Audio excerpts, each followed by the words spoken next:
जय श्री कृष्णा। आज मैं वैशाख मास की एक और कहानी आपके सामने प्रस्तुत कर रही हूँ, तो आप सुनिए। एक राजा हो, वो बैसाख के महीना में हमेशा ब्रह्मुहूर्त में उठ और गंगा जी में स्नान करवा जातो। राजा को आदेश हो कि कोई भी बीच से पहले गंगा जी में कोई भी स्नान नहीं करे लो। राजा जब गंगा जी में स्नान करवा जातो तो रोज भी शांत जल के स्थान पर वो हिलतो दिखाई देतो। तो राजा सोचतो कि निश्चय कोई हमारे पहले कोई स्नान कर गयो। और तो राजा ने नदी के तट पर पहरेदार बिठा दिया, चौकीदार बिठा दिया।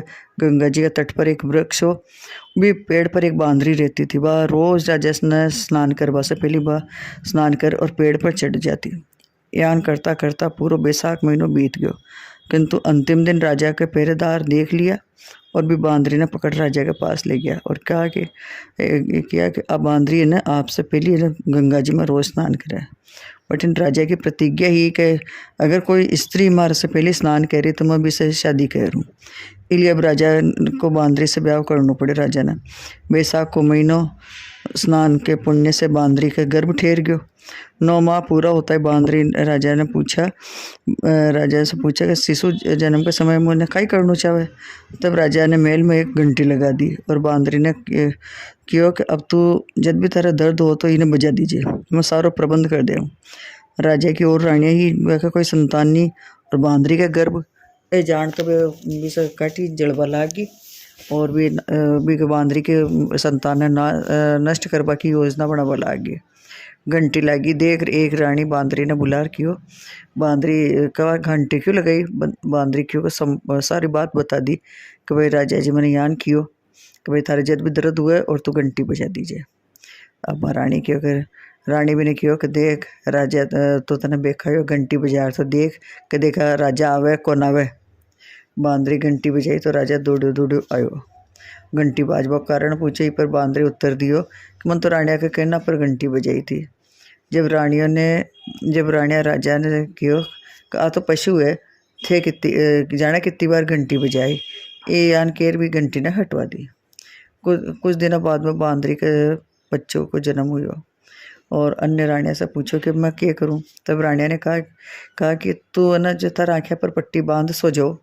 बांदरी के बैसाख माह को स्नान को पुण्य प्रताप से एक सुंदर पुत्र हुआ।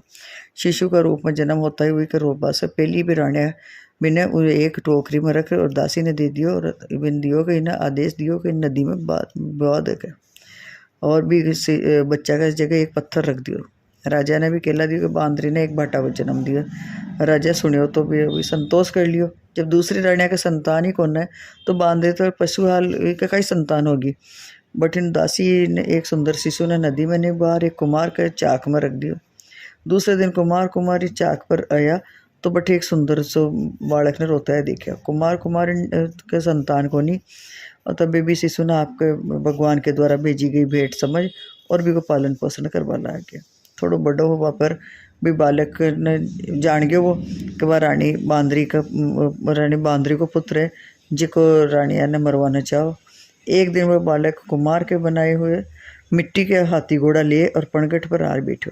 दासिया को देख कर कहने लग्यो कि आओ रे मेरे मिट्टी के हाथी घोड़े पानी पियो। जब दासिया ने यह बात सुनी तो हंसने लगी और बोली कि रे मूर्ख, कभी मिट्टी का हाथी घोड़ा भी पानी पीवे की, पर वो क्योंकि बांदरी का भी कभी पत्थर पैदा हुए की।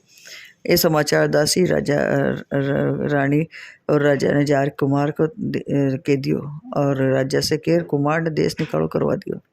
कुमार जंगल में रहने लाग गयो। पश्चाताप तो 15 दिन बाद में अगले वर्ष चैत का महीना में गणगौर की पूजा को दिन आयो तो वह बांदरी का पुत्र गड्ढे में पानी भर बगीचे के बाहर बैठ गयो। उठी ने राजा और साहूकार की पुत्रिया गणगौर बनाने लिए मिट्टी लेने आई तो बगीचे में खेलने और झूला झूलने लगी। कुछ समय बाद प्यास लगी तब बांदरी का पुत्र ने पानी पिलावा के लिए कियो तो वो युवक ने उत्तर दियो कि मेरे चारों ओर फेरे लगाती जाओ तब मैं तुम्हें जल पिलाऊंगा। पर पहले तो कन्या मना कर दिया, लेकिन प्यास तेज लगने के कारण भी चारों ओर फेरा लगाने लगी। फेरा देने के कारण वे की सारी लड़कियां भी के साथ ब्याह हो गया। फिर तो घर आ गई। 4-6 महीना निकले, किसी का सावा नहीं निकले, कोई देखने नहीं आवे। सभी कहने लगे कि ऐसा क्या हुई हो जो कोई देखने नहीं आया, सावा नहीं निकला। माँ बाप को न भी चिंता हुआ लगी। बट एक बुढ़िया रहती, उनमें से एक लड़की की माँ ने उस बुढ़िया ने क्यों कि जहाँ लड़कियाँ बातें करने इकट्ठी होती है वहाँ जाकर बैठो। बुढ़िया बट गई। लड़कियाँ बोली कि माँ जी आप हमारी बातें सुनने के आए हो। बुढ़िया बोली कि नहीं नहीं, मैं सारी बातें सुनवाने नहीं आई हूँ, मैं तो ठीक तरफ बैठी रहूँगी।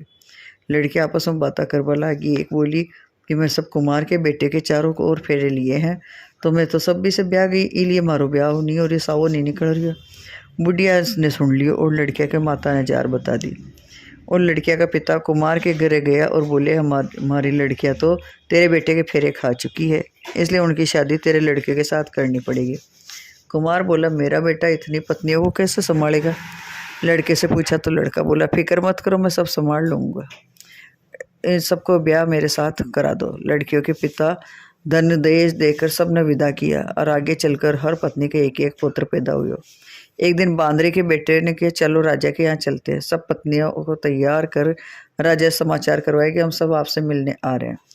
सब जना राजमहल में पहुंचा। कुमार के लड़के ने पहले ही सब पत्नियों को कह रखो कि वहाँ एक बंदरिया बैठी मिलेगी, सभी के पैर लागना। सबने कुमार के अनुसार दूसरी रानियों से बोली भी नहीं, पैर भी नहीं लगी। रानियों को क्रोध आया और कहने लगी कि कुमार के बेटे की मसकरी गई नहीं है, ओवी की औरता बंदरिया के पैर लगी और हमारे नहीं लगी। कुमार के बेटे ने बुलाई और पूछो कि, तो वो बोलो कि देखो राजा जी, मैं इस बानरी का बेटा हूँ, मेरे होते ही रानी के कृपा से दासियों ने मुझे कुमार के चाक में छोड़ दियो और कुमार बटे मिट्टी जमाण गयो तो उसे मैं मिलो, वो मुझे घर ले आयो। झूठ लगे तो पूछ लो। राजा की बात जच गई। राजा ने रानियों को देश निकाल दियो और उन सब ने राजमहल में रखो। लड़कियां बैसाख नहाती थी, इसलिए उनके बेटे पोते राजपाट सब मिल गया। जय हो बैसाख भगवान की, बैसाख भगवान की जय हो। बैसाख के फल का देखो इतना फल मिलता है नहाने से। जय हो। जय श्री कृष्णा। राधे राधे।